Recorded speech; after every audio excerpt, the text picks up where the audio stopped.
Kapulisan sa Dakbayan sa Sugbo mupasaka og kaso batok sa nagpailang saksi sa kamatayon ni Rhea May Tokmo kung mapamatud-an man gani nga namakakini. Samtang Simeon Gabutero subling ni Tataw nga wa siya bayri aron moangkon sa krimen. Sayra na to ang detalye pinaagi ni ining report. Nagpabilin gihapon sa detention facility si Simeon Gabutero. Human siya malud si warrant of arrest sa laing kaso.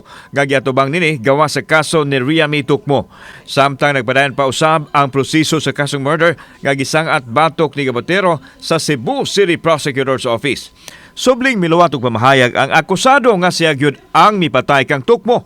Taliwa pa man sa pagtuo sa uban nga nabayran siya aron ang kunon ang krimen.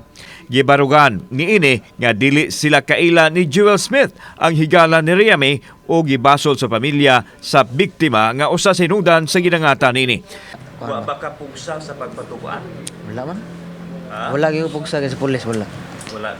Angkon ko tinon. Nagidudahan diya nga bayaran ka kay aron mo angkon lang. Di kuha na Di na tinuo rin. Nga, gibayaran ko. Wala ko bayari.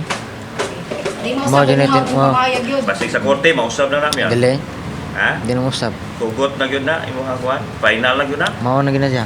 Samtang giawhag karon sa kapulisan ang giingong bag-ong saksi sa pagpakig-alayon sa ilahang buhatan o sa ubang mga law enforcement agency sama sa NBI ug ipakita nini ang giingong CCTV footage nga gihuptan di nakuhaan kuno ang nahitabo ni Rhea May. Kung mapamatud-an sa PNP nga namakak og nang lawgaw lang ang personalidad, pasakaan nila kini og kaso.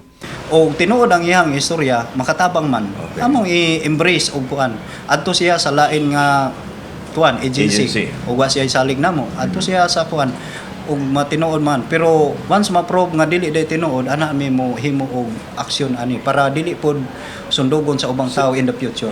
Gibarugan ni Police Major Angelito Valleser nga lig-on kaayo ang gihuptan nga ebidensya ilabi na ang resulta sa DNA nga nagtugma kang Gabutero og Tokmo.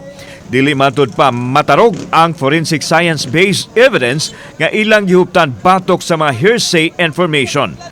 Ang examination sa atong regional forensic unit tukma jud og naay kang credible ang ilang kuan nya gatukma pod sa extrajudicial confession ni Gabro ug unsay nahitabo nga nakakamra siya gani do na po tay testigo ana makaatis nga anang time nga pagagabi daghang kinamrasan si Gabro.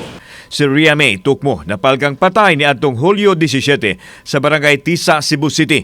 Diin si Gabutero ang niangkon nga kriminal kinsa gipasakaan na usab og kasong murder. Kauban si Clifford Lumayag, ako si Alan Domingo. Balitag, Bisdak.